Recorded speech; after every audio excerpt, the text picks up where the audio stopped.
So this past Sunday, we launched into our new series, Obsessed. And in case you're wondering what you missed at youth group, or in case you're wondering what we talked about, I'm going to give you a quick little overview of what we talked about. So we looked at the story of Samson. And Samson comes from the Old Testament. Samson actually comes from the book of Judges.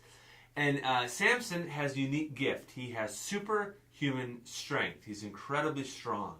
And the secret to that is that he is his long hair. And the deal is that as long as he doesn't cut his hair, he will remain super strong. This gift that God has given him, he'll remain super strong.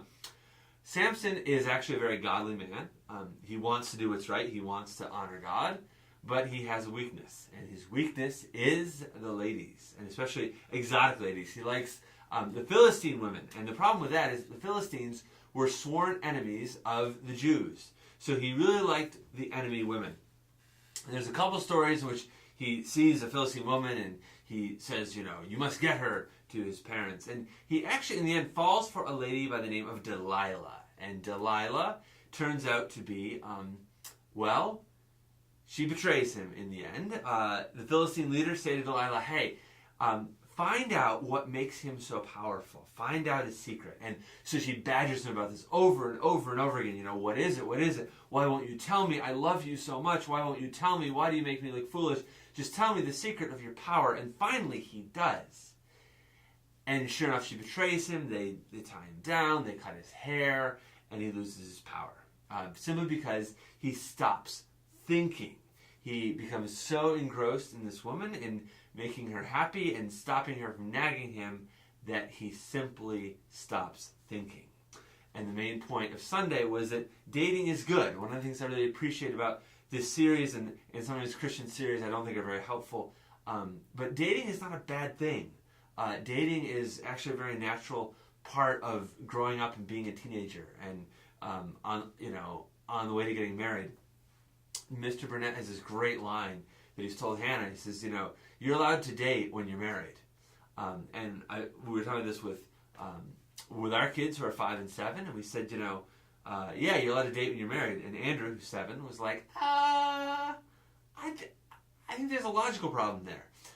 So it's not that dating's bad. It's just that dating can be really bad. Dating can get you in a whole lot of trouble. And it was kind of what we talked about on Sunday. And part of what we talked about is that sometimes, just like Samson, people stop thinking.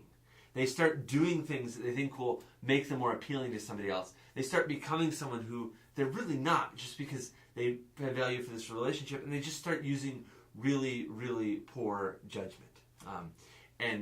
So kind of where we ended is, dating itself is nothing wrong with dating. Dating actually can be really good.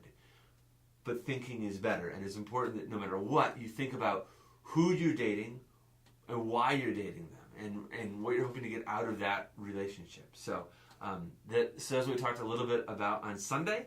For the senior high, I'm going to post this separately because it's better written than read, but we had the guys and girls split off after small group time and come up with a list of the top 10 things that they wish the other gender knew about dating. So the guys wrote the top 10 things that they wish girls knew about dating. The girls wrote the top 10 things that they wish guys knew about dating. And then the leaders, we actually sat down and we wrote the top 10 things that we want high school students to know about dating. So I'm going to post those to the website in a blog. And if you're watching this on YouTube, it'll be down in the comments. If you're watching this on Instagram, I'll put a link there as well. So that's what we talked about this Sunday. And be sure to check out the preview for this upcoming week. And Honeybee. This week was Hey There, Delilah. Next week we talk about Honeybee. So, but if you missed this week, hope to see you this coming Sunday. You should be able to follow along just by having watched this video. So, hope to see you then. All right, bye-bye.